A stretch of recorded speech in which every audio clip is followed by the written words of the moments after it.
నుంచి తాను నీలో లీనమైనది ఆదిశక్తి ఆకృతి ఆద్రిజాత పార్వతి తానువైన ప్రాణధవుని చెంతకు చేరుకున్నది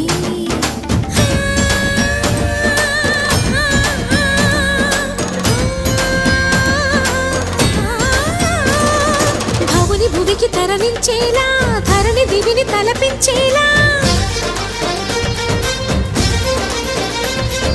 రసతరంగిణి లీలా ఎదని నృత్యరతులు చేయగలిగే వేళ భరత వేదముగా నిరత నాట్యముగా కదిలిన పదమిది ఈశా